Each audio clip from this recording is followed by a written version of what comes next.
할렐루야. 오늘은 제자성경 9번째 시간 예수님에 대해서 생각해 보는 시간입니다. 지난 8번의 시간을 통해서 사명자란 어떤 모습이어야 하고 무엇을 감당하며 어떻게 살아가는 사람인가에 대해서 생각했고요. 오늘은 특별히 예수님의 모습, 예수님의 행적, 예수님의 말씀과 가르침을 통하여 과연 사명자는 어떤 삶을 살아야 하는지에 대해서 생각해 보려고 합니다. 물론 예수님이 우리의 모범이시고 또 우리의 믿음의 근거이시고 대상이시고 우리가 따라야 할 모든 것되시지만 특별히 교재가 제안하는 이 8가지 포인트를 중심으로 내가 그리스도인으로 살아간다는 게 뭔지, 사명자로 살아간다는 게 뭔지를 묵상하면 좋은 도움이 될 수 있으리라 생각합니다. 교재는 마태복음에서 8가지의 포인트를 소개하면서 예수님으로부터 우리가 꼭 기억해야 할 사명자의 본, 모범을 찾도록 그렇게 제안합니다.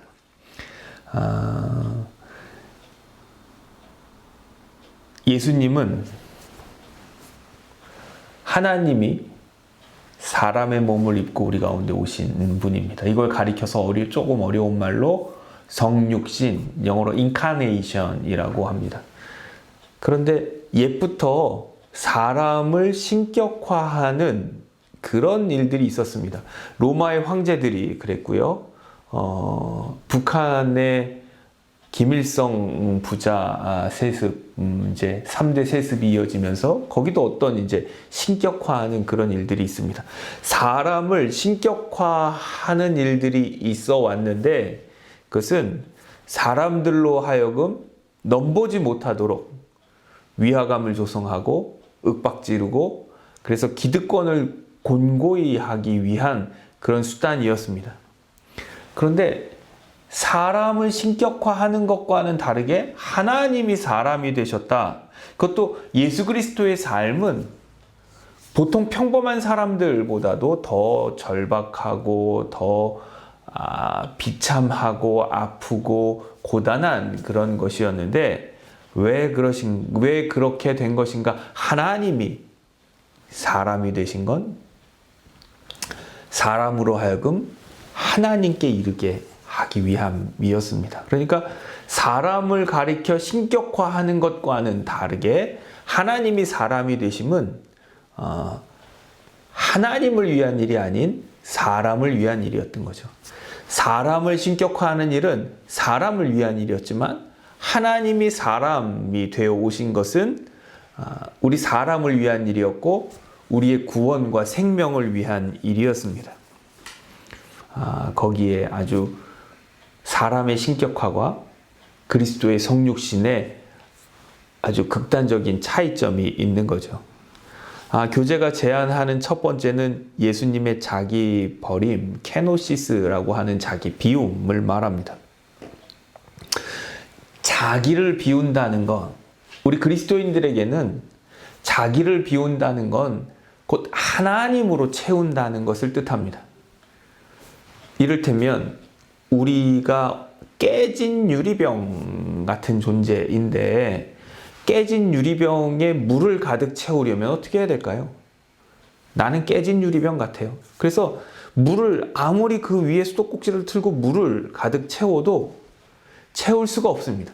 가득 찼다고 생각하는 순간부터 물이 새어나오기 때문에 그렇죠. 그러면 이 깨진 유리병을 어떻게 가득 채울 수 있을까? 그것은 유리병을 바다에 맡기는 일입니다. 물속에 던지는 일이에요. 깨진 유리병을 물속에 던지면 그것은 유리병을 버리는 것 같지만 사실은 그 안에 안팎으로 물을 가득 채우는 일이 됩니다. 나를 비우는 것, 이것은 나를 포기하고 나를 잃어버리는 것 같지만 사실은 하나님의 것으로 충만하게 채워주는 일이니 거기에 신앙인의 신비가 있고 예수님의 자기 버림도 그것을 우리에게 가르쳐 줍니다. 교재는 예수님이 세례를 받으시던 이야기로부터 시작합니다. 예수님이 갈릴리 요단강에 이르러 갈릴리에서 요단강에 이르러 세례 요한에게 세례를 받으셨는데 그 세례를 받으시는 것에 예수님이 세례를 받으러 오자 요한이 깜짝 놀라며 내가 주님께 세례를 받아야 할 텐데 어떻게 주님이 이 요한에게 세례를 받으러 오시냐 이렇게 반문하자 예수님은 이렇게 대답하십니다. 292쪽 위에서 5번째 줄 보면 예수께서 이제 허락하라 우리가 이와 같이 하여 모든 의를 이루는 것이 합당하다. 예수님이 세례를 받으러 오신 것은 모든 의를 이루기 위한 것이다. 그러면 그 모든 의는 무엇인가? 그 모든 의란 293쪽 위에서부터 6번째 줄 보면 모든 의인은 죄로 말미암아 죽어 마땅한 인간들을 예수님의 십자가 죽음을 통해 구원하시려는 하나님의 의로우신 뜻이었다. 모든 의라는 건 인류를 위한 구원 계획, 죄와 사망에 빠져 죽을 수밖에 없는 인류를 위한 구원 계획이 하나님의 의고 예수님이 죄인과 같은 모습이 되어 세례를 받으심으로 공생애를 시작한 것, 이것은 하나님의 의, 성자 하나님으로 하나님의 의를 이루기 위해 시작하신 것이라 하는 설명입니다. 그래서 293쪽 중간쯤 보면 이 땅에 오신 예수님께서는 죄인을 구원하시려는 그리스도의 공생애를 죄인인 인간 앞에 무릎을 꿇으시는 것으로 시작했다. 그리고 그것을 가리켜 빌립보서 2장 5절에 그리스도 예수의 마음, 자기를 낮추시고 죽기까지 복종하셔 십자가에 죽으신 주님의 온유하고 겸손한 마음에 대해서 설명합니다. 293쪽 아랫단에 보면 밑에서 4번째 줄 예수님께서는 죄인이 받는 세례를 받으시기 위해 죄인 앞에 무릎을 꿇으신 분이셨기에 죄인을 살리기 위해 십자가의 제물로 당신 자신을 송두리째 내어놓으실 수 있었다. 성자 하나님이신 예수님께서는 죄인이 아니시면서도 죄인과 더불어 죄인처럼 사셨고 죄가 없으시면서도 죄인이 되어 십자가에 못 박혀 돌아가심으로 모든 죄인을 당신의 죽음을 통해 구원하시려는 하나님의 의를 이루셨다. 그래서 하나님의 사람으로 살아가기 위해서는 예수님이 죄인과 같은 모습이 되어서 십자가를 지시기 위해서 죄인인 인간에게 무릎을 꿇고 세례를 받으셨던 것처럼 하나님의 사명자로 살아가기 위해서는 자기버림으로 시작되어야 한다. 그렇게 첫 번째를 설명합니다. 두 번째, 악의 본질을 파헤쳐 주신 예수님, 이렇게 타이틀이 되어 있는데요. 이것은 예수님이 광야에서 사탄에게 시험 받으신 것을 설명하고 있습니다. 이 광야에서 예수님이 사탄에게 시험 받았던 것에 대해서 교재는 재미있는 설명을 하고 있는데요. 294쪽 밑에서부터 5번째 줄쯤 보면 사탄은 살아있는 악의 원천이고 시험은 답을 파악하기 위한 과정이다. 그래서 예수님이 광야에서 사탄의 시험을 받으시고 물리치신 것은 만민을 위해 악의 본질을 파헤쳐 주시기 위함이다. 그러니까 예수님이 사탄에게 시험을 받으시고 이기신 것은 악이 어떤 것인지, 어떻게 해야 악을 극복할 수 있는지 친히 살아내시고 보여주심으로 모범 답안이 되어 주셨다는 거죠. 그러면 그것이 시험이 무엇이었나? 그 첫 번째는 295쪽 맨 위에 줄 보면 이 돌들로 떡덩이가 되게 하라. 40일을 금식하시고 굶주리신 예수님에게 이 사탄이 말하죠. 이 돌들로 떡덩이가 되게 하라. 하지만 예수님은 사람이 떡으로만 살 것이 아니고 하나님의 입으로 나오는 모든 말씀으로 살 것이라 하는 하나님의 말씀을 인용해서 사탄의 시험을 무찌릅니다. 근데 여기서 교재는 하나님의 말씀으로만 이라고 하지 않았다. 이런 점에 주목하면서 295쪽 밑에서부터 6번째 줄 보면 예수님께서는 사람은 하나님의 말씀으로만 살아야 한다고 말씀하지 않았다. 단지 육체의 밥만을 위해 사는 삶을 배격하면서 하나님의 말씀을 쫓아 살아야 함을 강조하셨다. 하나님을 믿는 사람도 밥은 먹어야 한다. 그러나 무슨 밥을 먹느냐가 중요하다. 어떤 경우에도 하나님의 말씀을 거스르는 밥을 먹어서는 안 된다. 우리 인생은 육신의 재물도 필요하고 옷도 필요하고 집도 필요하고 먹을 것도 필요하죠. 그런데 이것들이 하나님의 말씀을 거역하는 것, 하나님의 말씀을 거스리는 방법으로 그것을 얻어서는 안 된다. 이렇게 경고합니다. 돌 가지고 떡을 만들어라, 돌을 가지고 밥을 만들어라 하는 것은 말씀으로 돌을 창조하신 하나님의 말씀을 거역하는 그런 행위라 교재는 설명합니다. 그래서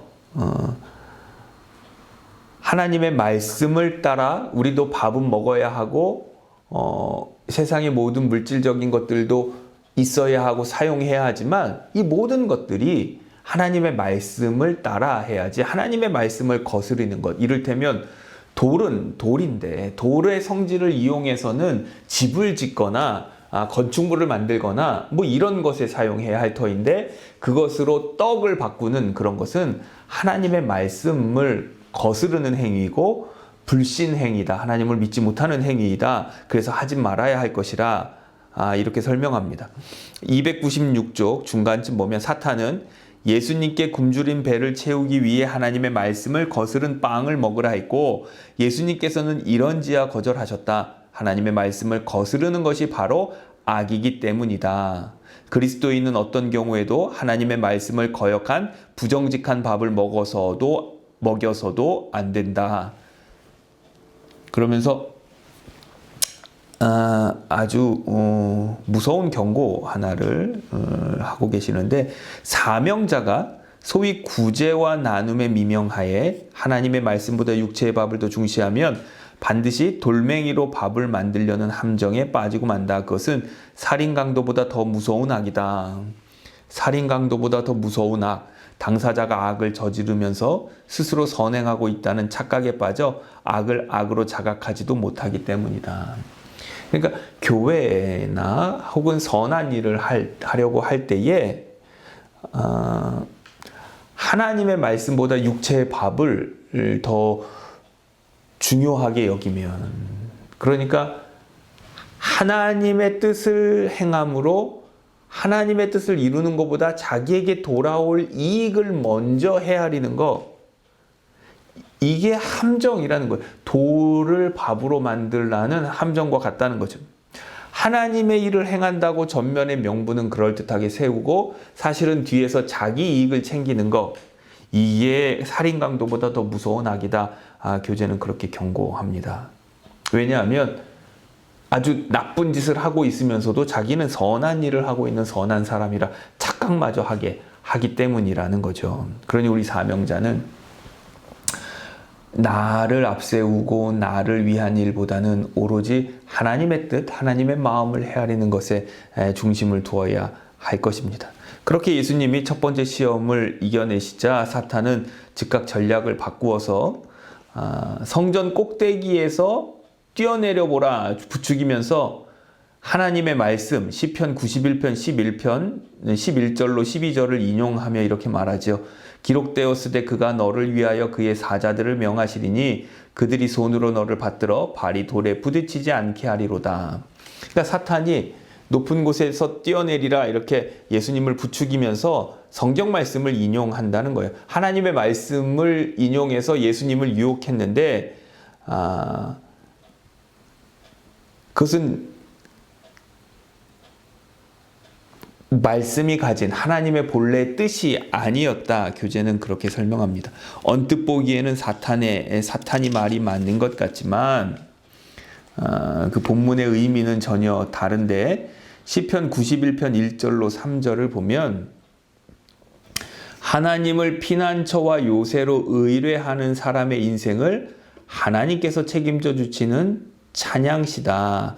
298쪽 상단에 보면 그러므로 하나님께서 내 모든 길을 지켜주신다는 11절의 말씀을 말씀은 하나님을 쫓는 당신의 백성의 삶을 지켜주신다는 약속이지 자기 과실을 위해 높은 데서 뛰어내리는 허세를 부려도 보호해 주시겠다는 의미가 절대로 아니다.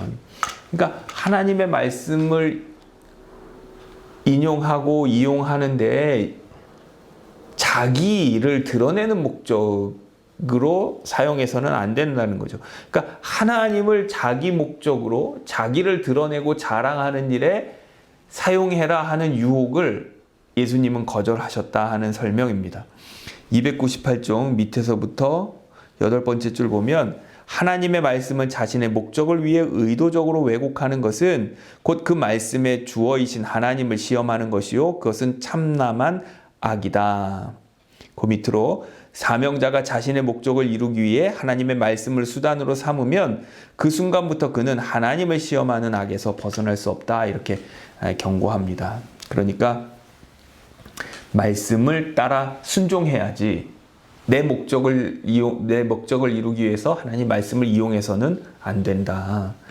세 번째는 자신에게 경배하면 천하만국과 영광을 주겠다는 유혹입니다. 299쪽을 보면 이것을 가리켜서 경배의 대상을 하나님에서 세상의 부귀영화로 바꾸라는 유혹이었다. 이렇게 설명합니다. 경배의 대상을 하나님 아닌 다른 것으로 유혹하는 것. 하지만 예수님은 그것을 신명기 6장 13절의 말씀 기록되었을 때 주 너의 하나님을 경배하고 다만 그를 섬기라는 말씀을 인용해서 이런지야 거절하시고 유혹을 이겨내셨다. 경배의 대상은 오직 천하 만물을 창조하신 하나님 한 분뿐이심을 분명하게 천명하신 것이다.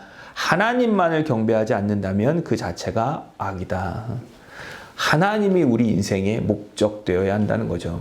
하나님이 우리의 경배의 대상이라는 거예요. 이 세상을 살아가는데 많은 좋은 것들이 있지만 이것은 다 수단일 뿐입니다. 부와 명예와 권세와 건강 이거 다 우리가 지키고 우리에게 주어진 거 잘 활용해야겠죠. 하지만 이것은 모두 수단입니다. 이 어떤 것들도 하나님보다 앞서서는 안 되고 이런 것들 때문에 하나님이 목적이 되는 순간 그것 자체가 악이 된다. 사탄은 자꾸만 하나님 아닌 것을 목적 삼고 하나님을 수단 삼도록 그렇게 우리를 유혹하는데 하나님이 목적이고 우리에게 그 외의 여타의 것들은 수단이어야 한다. 교재는 그렇게 설명합니다. 예수님이 그 세 가지 시험을 광야에서 이기신 것을 통해서 이것을 보여준다. 교재는 설명하고 있습니다. 세 번째는 300쪽의 오병이어의 말씀으로 그 뜻을 가지고 있습니다. 이 오병이어의 기적이 일어났던 그 상황을 교재는 이렇게 설명합니다. 300쪽 밑에서 세 번째 줄 보면 세례 요한이 헤로디아의 관계로 헤롯 안티파스에 의해 참수형을 당했다는 소식을 접한 예수님은 배를 타고 빈들로 가셨다. 한적한 빈들에 잠시 혼자 계시고 싶었기 때문일 거다. 그러니까 아주 가까운 친족이면서 동역자이신 세례 요한이 아주 참담하게 죽음을 당하자 예수님은 한적한 곳을 찾아서 쉬기도 하시면서 기도하기를 원하셨을 거예요. 자신의 사명과 갈 길, 이제 세례 요한 없는 동역자가 없는 그 길을 이제 혼자 가야 하는 그것에 대해 생각하고 싶었는데 그런 예수님의 계획은 이루어지지 않았죠. 왜냐하면 많은 사람들이 그곳에 모여 있었기 때문입니다. 그러니까 빈들을 찾았지만 그곳엔 어느새 이미 사람들로 꽉 차 있었는데 그러면 요한을 생각하는 마음 때문에 앞으로의 사명에 대한 부담감과 두려움 때문에 그 마음의 우울감과 혹은 감정에 이런 것들이 있을 수도 있는데 주님은 그것보다는 함께 나온 무리들을 불쌍히 여기시고 그들을 돌봐주셨다.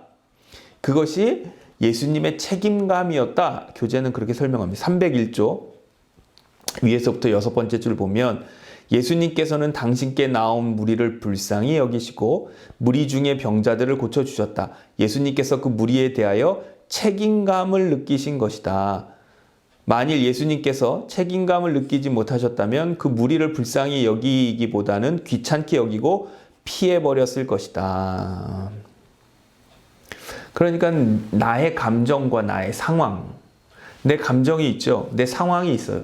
그것과 내가 감당해야 할 사명자로서의 책임이 있는데 예수님은 나의 형편과 처지 때문에 이 책임감을 저버리는 일을 하지 않으셨다는 거죠. 책임감 때문에 감정과 상황을 넘어서는 그렇게 책임감을 감당하셨고,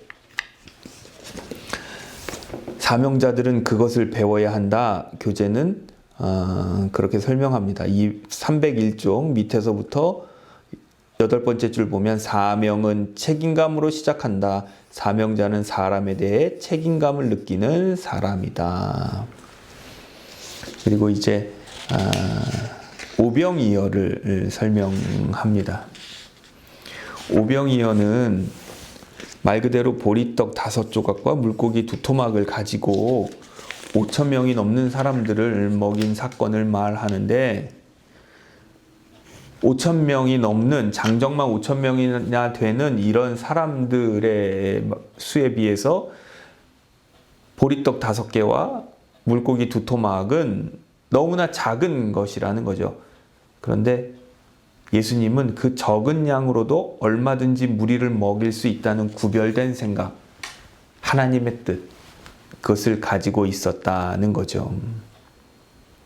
그러니까 사명자는 책임감을 가져야 하고, 또 세상 사람들, 여타 사람들의 상식과는, 세상의 풍조와는 다른 하나님의 뜻, 하나님의 방법을 믿음으로 알아야 한다. 구별된 생각을 가져야 한다. 이렇게 설명합니다. 그리고 세 번째로 50명씩 그룹을 지어 앉게 하셨는데, 302쪽 아래서 2번째 줄 보면 예수님께서는 무리를 풀밭 위에 앉게 하셨다. 아무렇게나 앉게 하신 것이 아니라 50명씩 그룹으로 앉게 하셨다. 빵과 물고기를 나누어 주기 전에 먼저 질서를 확립하신 것이라. 그러니까 막 우왕좌왕 혼란스럽게 될 수도 있는 상황에서 먼저 이렇게 질서 있도록 이렇게 하셨다는 거죠. 메시지 성경은 이 부분을 푸른 초장에 펼쳐진 들꽃으로 엮인 조각보 이불 같았다. 그러니까 사람들이 50명, 100명 이렇게 둘러 앉아서 5,000명의 사람들이 넓은 광야에 이렇게 쭉 펼쳐져서 이렇게 50명씩, 100명씩 이렇게 둘러 앉아 있는 모습이 푸른 초장에 들꽃으로 펼쳐놓은 조각보 이불 같았다. 그 상황, 그 질서 있게 확립된 아름다운 상황을 그렇게 그려내고 있습니다. 메시지 성경으로 마가복음 6장 39절을 보면 예수께서 그들 모두를 50명, 100명씩 무리지어 앉게 하셨다. 그 모습이 마치 푸른 초장에 펼쳐진 들꽃으로 엮은 조각보 이불 같았다. 예수께서 빵 5개와 물고기 2마리를 손에 들고 고개를 들어 하늘을 우러러 감사 기도를 드리시고 축복하신 다음 빵을 떼어 제자들에게 주셨고 제자들은 그것을 다시 사람들에게 나누어 주었다. 그렇죠. 그러니까 어떤 질서와 규칙을 존중하며 지켜낼 수 있는 그것이 사명자의 자세이다 이렇게 설명합니다. 그리고 끝났을 때에도 역시 남은 것을 모두 버리는 것 없게 거두게 하신 것도 질서를 지키려는 그런 의도가 있었다 설명합니다. 304쪽 위에서 2번째 줄 보면 그러나 버리는 것 없게끔 남은 조각을 거두라는 주님의 명령에 의해 질서 속에서 시작되었던 오병이어의 이적은 정리정돈으로 끝날 수 있었다. 하나님께서 우주를 창조하시기 전 이 세상은 카오스, 혼돈, 무질서 상태였다. 그러나 하나님께서 우주를 창조하심으로 이 세상은 코스모스, 질서와 정리정돈이 확립되었다. 그러므로 사명자는 그 사명을 감당하려 할 때 3가지를 기억해야 하는데 그 첫 번째는 인간에 대한 책임감. 2번째는 하나님의 뜻을 따르려는 구별된 생각. 그리고 그 결과, 그 진행, 그 모든 시작, 이것은 하나님의 뜻을 따르려는 질서와 정리정돈 속에서 순차적으로 이루어져야 한다는 교훈을 오병이어가 담고 있다. 교재는 그렇게 설명합니다. 네 번째는 우리가 예수님의 성전 정화 사건을 통해서 배울 것인데, 이 성전 정화가 4개의 복음서에 다 기록되어 있는 사건일 거예요. 제가 지금 정확하게 기억은 안 나는데, 그러니까 이 성전 정화 사건이 아주 예수님의 생애에서 아주 중요하게 다루어지고 있는데, 근데 교재는 이 요한복음과 마태복음이 그 시기가 다른 것에 주목합니다. 마태복음은 예수님이 십자가를 지시기 직전 예루살렘에 입성하신 때에 성전 정화가 있었다 이렇게 설명하지만, 요한복음은 2장에 예수님의 공생애와 더불어 이렇게 시작했다. 제가 배워온 대개의 설명은, 공관복음과 다르게 요한복음은 그 예수님의 성전 정화 사건이 가진 의미가 중요했기 때문에 그것을 먼저 소개한 것으로 예수님의 사역과 그리스도의 사명을 설명한 것이라 이렇게 알아왔는데요. 오늘 교재는 예수님의 생애 초반에도 한 번 있었고 3년 뒤 공생애가 맞춰지는 그때에도 성전 정화가 있었던 2번에 있었던 사건으로 해석하고 있습니다. 아무튼 성경이 증거하고 있는 바를 어떻게 이해하느냐의 문제이니까요. 그래서 이 예수님의 성전 정화 사건을 통해서 우리는 어떤 교훈을 받을 수 있는가? 교재는 306쪽 아래서부터 8번째 줄, 9번째 줄 보면, 성전은 오염되기 쉽다는 것이 첫 번째 교훈이요. 2번째, 성전은 날마다 정화되어야 한다는 거죠. 그런데 그 성전은 예배당만을 뜻하는 것이 아니다는 것을 고린도전서 3장을 인용해서 이렇게 설명합니다. 너희는 너희가 하나님의 성전인 것과 하나님의 성전이 너희 안에 계시는 것을 알지 못하느냐? 누구든지 하나님의 성전을 더럽히면 하나님이 그 사람을 멸시하시리라. 하나님의 성전은 거룩하니 너희도 그리하니라. 이처럼 성전은 더 이상 건물이 아니라 구원받은 우리 모든 성도들을 말한다는 거죠. 우리 교회 올해 표가 우리가 교회입니다. 나는 송내중앙교회입니다. 인데 교회는 건물이 아니라 우리가 모인 공동체이고 우리 각 사람이 교회여야 한다는 거죠. 206쪽 밑에서 2번째 줄부터 보면, 예수님께서 당신의 보혈로 십자가의 구원을 이루신 오늘날 성전은 더 이상 건물이 아니라 예수 그리스도 안에서 구원받은 우리 자신이 성전이다. 그러므로 우리는 성전인 우리 자신을 날마다 성령님의 빛 속에서 말씀으로 기도로 정화해야 한다. 성정된 우리 각 사람을, 교회된 우리 각 사람을 날마다 이렇게 정화해야, 기도와 말씀으로 정화해야 할 책임이 있다는 것이 이 성전 정화 사건이 우리에게 보여주는 메시지이다 이렇게 설명합니다. 5번째는 예수님의 살과 피가 주는 교훈인데요. 그것은 마지막 만찬, 성만찬에 관한 말씀입니다. 308쪽 맨 위에서 3번째 줄 보면, 예수님이 체포당하시기 전에 마지막 만찬을 가지셨는데 그때 이미 유다는 예수님을 배신할 마음을 먹고 있었고 예수님도 다 알고 계셨다는 거죠. 그런 만찬을 통해서 308쪽 중간쯤 보면 예수님께서는 제자들에게 빵을 나누어 주시면서 이것은 내 몸이라 하시고, 또 포도주를 주시면서 나의 피, 곧 언약의 피라 하셨는데, 예수님의 그 몸과 피 덕분에 죽어 마땅한 더러운 죄인인 우리가 영원한 생명의 구원을 얻게 되었다는 것. 요한복음은 이렇게 설명합니다.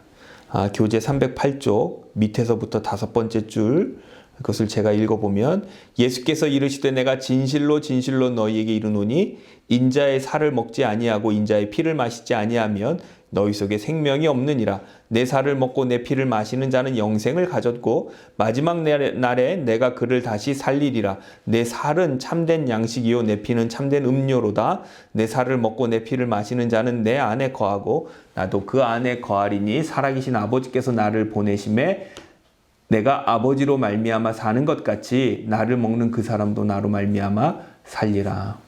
예수님의 살과 피는 우리를 구원하는 것이고 우리로 하여금 영생의 생명, 하나님의 생명을 누리게 하시려는 것이다. 예수님이 하나님으로 말미암아 사셨던 것처럼 우리는 예수님으로 말미암아 살아가게 된다. 309쪽 위에서 네 번째 줄 보면 당신의 몸, 즉 살과 피를 주신 예수님 아니고는 그 누구도 우리의 살과 피를 영원히 되살릴 수 없다. 그러니까 주님의 살과 피는 우리를 살리는 것이라는 거죠.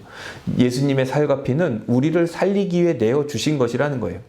그러면 주님의 살과 피로 영생을 얻게 된 우리 삶은 어떠해야 하는가?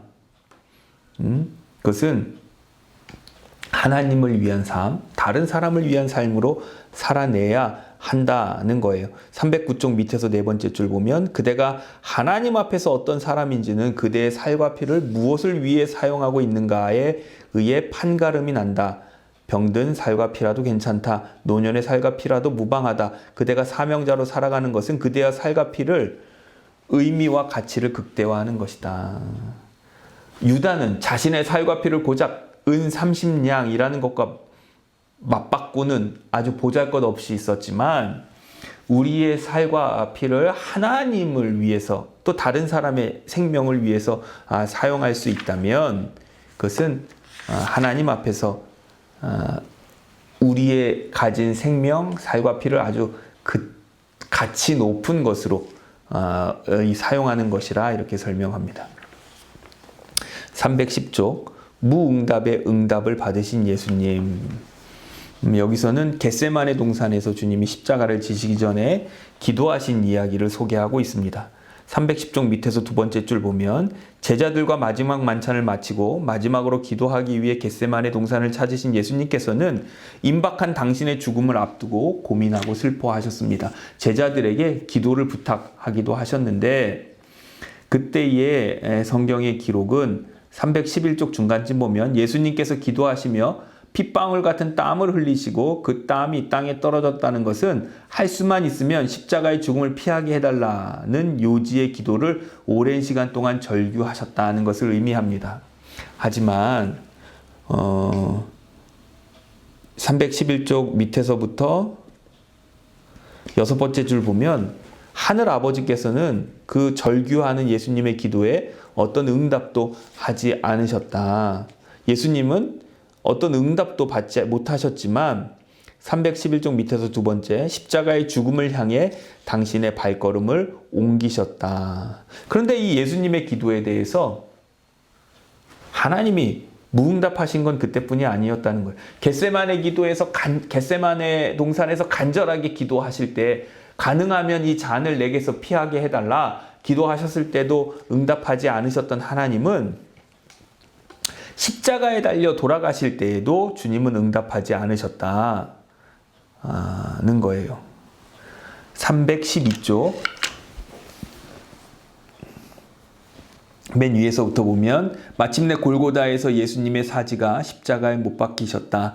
사지가 못 박힌 채 십자가에 매달리신 고통이 얼마나 컸는지 예수님께서는 마지막 숨을 몰아쉬며 나의 하나님 어찌하여 나를 버리셨나이까 하고 울부짖으셨다. 그러나 그때에도 하나님은 독생자의 울부짖음에 무응답으로 일관하셨다. 하나님의 계속된 무응답 속에서 예수님은 이 세상에서 가장 비참하게 운명하셨다. 하나님은 독생자의 간절한 기도, 간절한 소망에도 응답하지 않으셨다는 거예요. 그런데 거기에는 아주 놀라운 역설이 담겨 있는데 하나님의 무응답은 오히려 온 인류를 위한 그리스도의 사명을 위한 응답이었다는 거죠.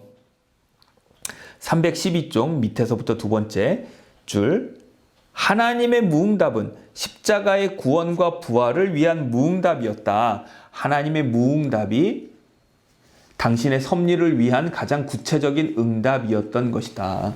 예수님은 하나님의 무응답 속에 담겨진 하나님의 뜻을 알았습니다. 그리고 확신했어요. 그래서 하나님의 무응답 속에서도 십자가를 향해 나아가셨고, 하나님의 무응답 속에서도 자신의 사명을 십자가에서 이루셨습니다. 그리고 그것을 통해 우리가 구원받게 되었고 영생을 얻게 되었지요.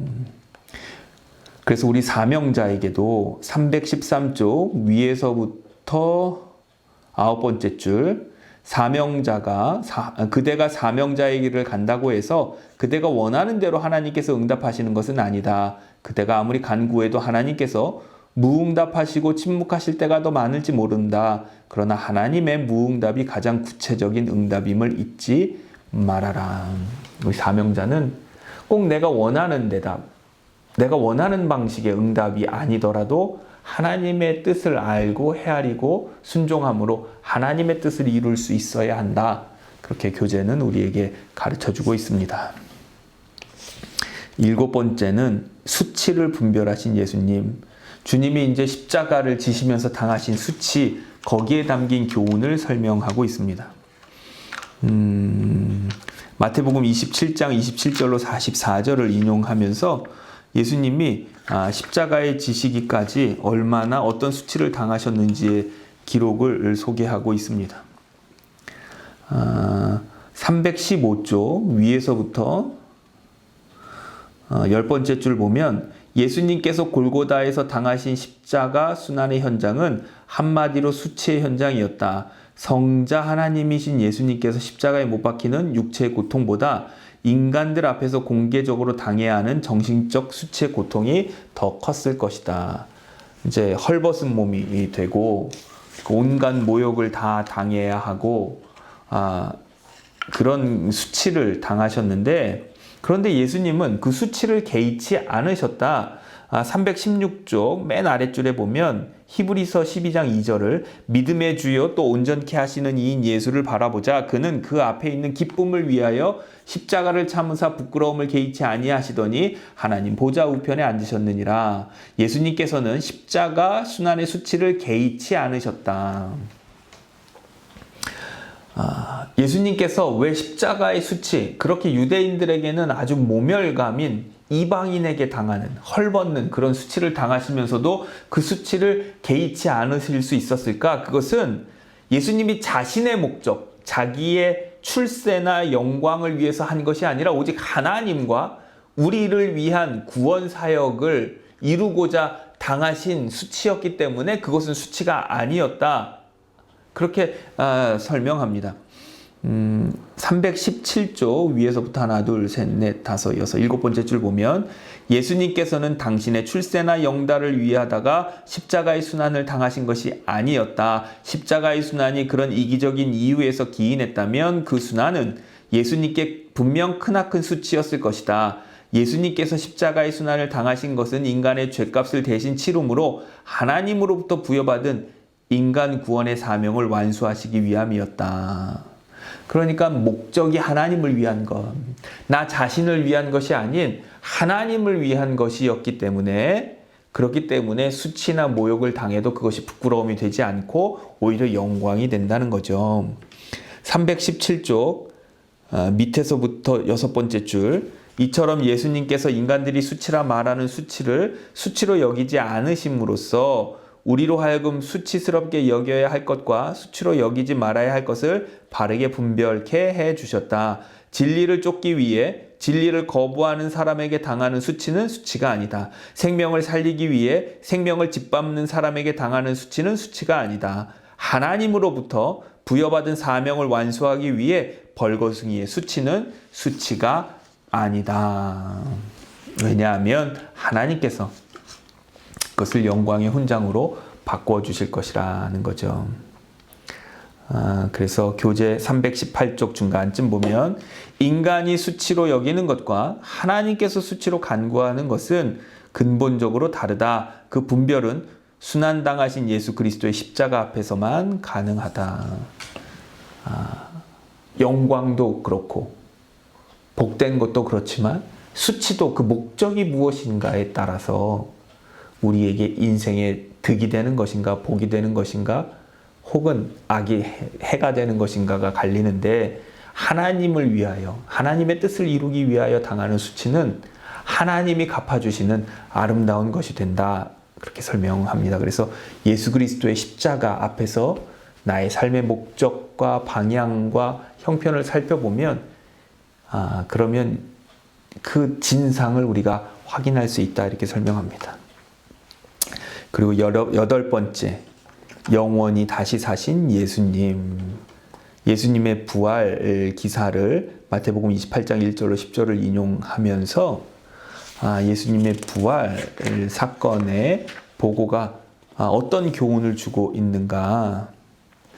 하나님의 뜻을 이루다가 죽음 가운데 머무신 예수님을 죽도록 두지 않으시고 다시 일으켜 세우셨다. 하나님은 하나님의 뜻을 이루기 위하여 당한 손해, 그것을 반드시 하나님의 것으로 갚아주신다 하는 것을 우리는 알 수 있어야 합니다.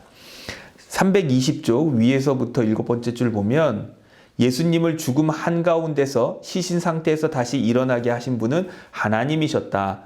십자가 순환의 수치를 조금 더 개의치 않으시고 십자가 구원의 사명을 완수하신 예수님을 하나님께서는 당신의 권세와 권능으로 다시 일으키신 것이다. 우리가 예수님의 부활, 그래서 예수님의 부활과 영생을 믿는다면, 십자가를 믿는다면 우리가 예수님을 위해서, 하나님의 영광을 위해서 당하는 손해나 아픔과 수치는 그것보다 비교할 수도 없는 영광으로 갚아주실 것을 믿을 수 있고, 그러면 우리는 사명자의 삶을 감당할 수 있습니다. 우리가 감당하지 못하는 것, 두려워하는 것은 믿음이 없기 때문이기에 우리는 더더욱 예수 그리스도를 믿는 믿음 안에 굳게 서서 우리의 사명자의 삶을 감당할 수 있는 믿음의 능력을 가꾸어야 할 것이에요.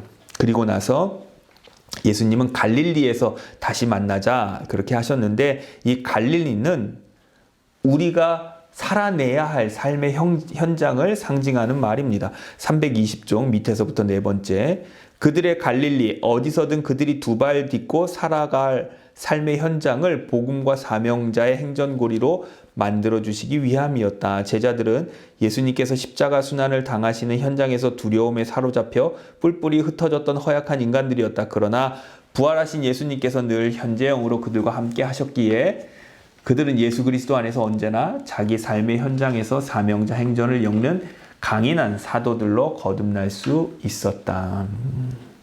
예수님의 부활을 통해서 우리는 하나님의 뜻을 이루기 위해서 당한 손해, 죽음, 심지어는 절망이라 할지라도 이 모든 것들을 하나님이 하나님의 생명으로 영광으로 갚아주신다, 회복시켜 주신다 하는 것을 믿어야 하고, 그리고 부활의 주님이 지금도 우리와 함께 하시어 나에게 능력 되시고 증거 되시며 나의 힘과 동행자 되심을 믿어 우리에게 맡겨주신 갈릴리를 살아낼 수 있어야 한다.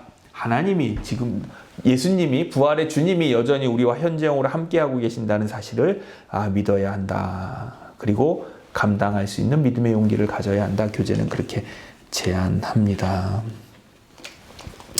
321쪽 아랫단을 보면 그대가 사명자의 길을 걷는 한 죽음과 같은 고난 수치가 그대를 엄습해도 제3일에 죽음을 깨뜨리고 부활하신 주님께서 그대를 반드시 제3일에 일으키실 것이다. 몇 줄 내려와서 이 사실을 믿는다면 지체 말고 그대의 갈릴리로 가라. 주님께서 거기서 벌써 그대를 기다리고 계신다. 이렇게 이제 8가지로 예수님, 마태복음이 전하는 예수님의 사명자의 교훈을 생각해 봤습니다. 여러분은 어떠셨는지요? 우리가 배워야 할 교훈도 있고 곰곰이 묵상해야 할 것도 있고 갖기 위해 기도해야 할 것도 분명히 있는 줄 압니다. 아무쪼록 앞서가신 예수님 믿고 따르고 본받으면서 우리의 삶이 더욱더 깊어지는 그리스도인의 삶이 되었으면 좋겠습니다. 기도하겠습니다. 사랑과 긍휼이 많으신 하나님 고맙습니다. 저희가 오늘은 사명자로 살아가신 예수님을 기억하면서 그 뒤를 따르는 사명자로서의 우리의 모습을 돌아봅니다. 주님의 모습과 행적과 말씀과 가르침을 우리 마음에 두게 하시고 십자가의 죽음이 수치와 고난과 절망의 끝처럼 보이지만 그 모든 것 너머에 하나님이 계심을 믿음으로 알게 하시고 부활의 주님이 우리와 늘 동행하심을 믿고 경험하고 알게 하시어 우리에게 주어진 갈릴리 우리 일상의 삶에서 주님과 동행하는 신앙의 기쁨이 가득하게 하여 주옵소서. 이제는 하나님을 위한 삶으로 하나님을 나의 목적사하는 삶으로 그렇게 살아가게 하시어 나의 생명이 나의 몸과 마음이 온전히 하나님을 위해 쓰임받는 귀한 사명자들이 다 되게 하여 주옵소서. 우리가 사명자로 살아가고자 몸과 마음과 생각을 기울일 때에 하나님의 도우심과 은혜와 부활의 주님의 동행하심이 우리와 든든히 함께 하시어 더욱더 굳건한 믿음의 사람으로 거듭나게 하여 주옵소서.